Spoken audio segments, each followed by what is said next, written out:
হাসিনা মুক্ত বাংলাদেশে আমাদের আগামীর ভবিষ্যৎ, আমাদের আগামীর রাষ্ট্রনায়ক, আমাদের পার্টির ভারপ্রাপ্ত চেয়ারম্যান জনাব তারেক রহমান এবং গণতন্ত্র, স্বাধীনতা, সার্বভৌমত্বের মূর্ত প্রতীক আমাদের দেশনেত্রী বেগম খালেদা জিয়ার যে 31 দফা আমাদের রাষ্ট্র কাঠামো মেরামতের যে 31 দফা দিয়েছে, সেই দফার আলোকে আমাদের আগামীতে ইনশাআল্লাহ বর্তমান যে অন্তর্বর্তী সরকার রয়েছে, আপনারা জানেন যে ইতিমধ্যে অন্তর্বর্তী সরকারের প্রধান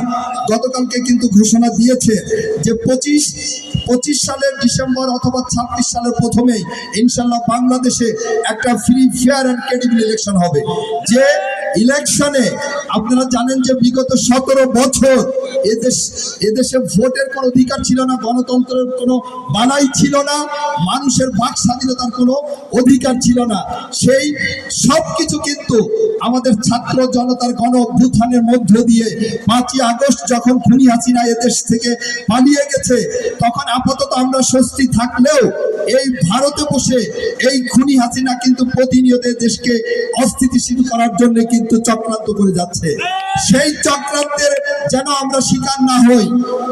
এই জন্য আমাদের প্রিয় নেতা এবং আমাদের প্রিয় নেত্রীর একটি আহ্বান,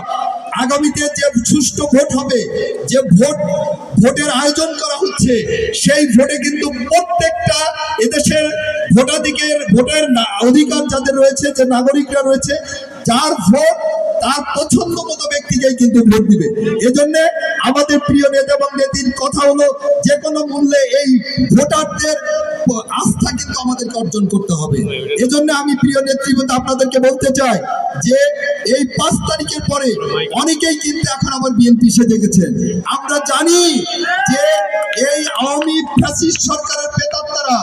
আমাদের বিএনপির একটা ব্যানারে কিন্তু অনুপ্রবেশ করে এই দেশকে কিন্তু অস্থিতিশীল করতে চায়। তারই অংশ হিসাবে এই কলিমহরেও আমি জানি যে বিভিন্ন রকমের অপতৎপরতা, বিভিন্ন রকমের নৈরাজ্যকর পরিস্থিতি তৈরি করতে সেই সমস্ত গোষ্ঠী কিন্তু প্রতিনিয়ত কাজ করে যাচ্ছে। আমি বিশ্বাস করি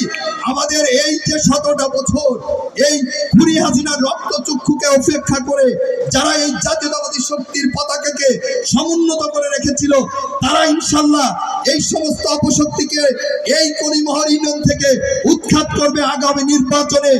যে ভোট হবে, সেই ভোটের মধ্য দিয়ে ইনশাআল্লাহ বাংলাদেশের সবচেয়ে জনপ্রিয় দল বিএনপি আবার ইনশাআল্লাহ জনগণের ভোটে রাষ্ট্র ক্ষমতায় যাবে। আমাদের প্রিয় নেতা এবং নেত্রীর পরিচালনায় রাষ্ট্র পরিচালিত হবে, এই আশা, এই প্রত্যয় ব্যক্ত করে